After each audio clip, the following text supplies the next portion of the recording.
26 नवंबर 2008 को मुंबई में हुए 26/11 आतंकी हमले को आज 16 साल पूरे हो चुके हैं। पर क्या आप जानते हैं कि इतने बड़े आतंकी हमले के पीछे एक ऐसा चेहरा था जो ना सिर्फ पाकिस्तान से जुड़ा था बल्कि अमेरिका और कनाडा जैसे देशों में अपनी पहचान बना चुका था। एक डॉक्टर, एक बिजनेसमैन और एक आतंक का राजदूत। उसका नाम था तहब्बुर हुसैन राणा। आज हम जानेंगे कि कैसे एक साधारण सा इंसान बना भारत पर सबसे बड़े आतंकी हमले की कड़ी का हिस्सा।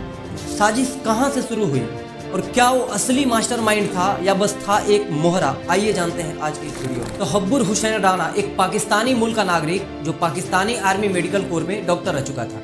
बाद में उसने कनाडा की नागरिकता ले ली और अमेरिका में जाकर के इमिग्रेशन लॉ सेंटर नामक एक सर्विस शुरू की। वो पढ़ा लिखा सज्जन दिखने वाला इंसान था। कोई सोच भी नहीं सकता था कि उसका जुड़ाव आतंकी संगठनों से हो सकता है। लेकिन असल कहानी यहाँ से शुरू होती है जब वह मिलता है अपने बचपन के दोस्त डेविड हेडली से। डेविड हेडली जो पहले दाऊद गिलानी था, तहब्बुर राणा का पुराना स्कूल फ्रेंड था।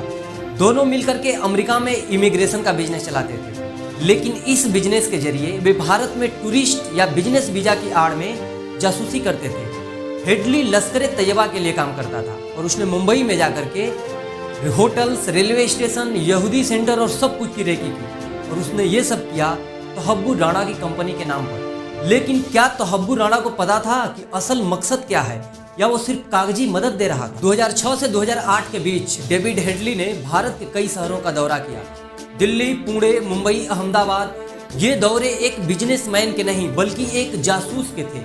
हेडली ने सारा इंफॉर्मेशन लश्कर तक पहुंचाया और इस पूरे मिशन को लीड कर रहा था ISI यानी कि पाकिस्तानी खुफिया एजेंसी।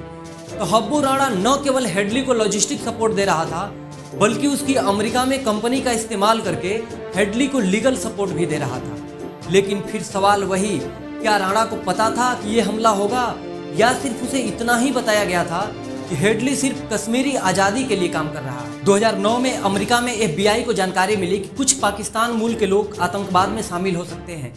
डेविड हेडली को ट्रैक किया गया और फिर उसे गिरफ्तार किया गया।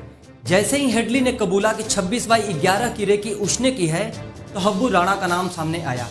FBI ने तहब्बुर राणा को शिकागो से अरेस्ट किया। 2011 में उसे आतंकी गतिविधियों में सहयोग के जुर्म में 14 साल की सजा हुई। लेकिन गौर करने वाली बात यह है कि अमेरिकी कोर्ट ने कहा कि राणा को 26/11 की प्लानिंग की जानकारी नहीं थी बल्कि उसे सिर्फ हेडली के कश्मीरी मिशन की बात बताई गई थी। इसलिए उसे मुंबई हमलों के लिए दोषी नहीं ठहराया गया।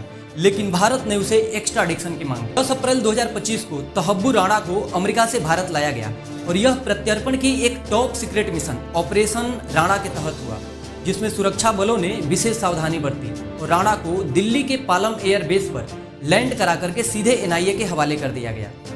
दिल्ली की पटियाला हाउस कोर्ट ने उसे 18 दिन की NIA हिरासत में भेज दिया है, जहां उससे पूछताछ की जा रही है। NIA ने उससे पूछताछ के लिए 30 सवालों की एक लिस्ट तैयार की है, जिसमें 26/11 हमले की योजना, पाकिस्तान के संपर्क और अन्य सहयोगियों की जानकारी शामिल है। 26/11 सिर्फ एक हमला नहीं था बल्कि पूरे सिस्टम की नाकामी थी और एक इंटरनेशनल षड्यंत्र भी। तहब्बुर राणा जैसे लोग जो बहुत पढ़े लिखे होते हुए भी आतंक के एजेंडे में जानबूझकर के या अनजाने में शामिल हो जाते हैं, वो भी बहुत खतरनाक होते हैं। क्या तहब्बुर राणा सच में मासूम था या वो सब कुछ जानता था? आप अपनी राय हमें कमेंट में बताइए। मिलते हैं अगले वीडियो में।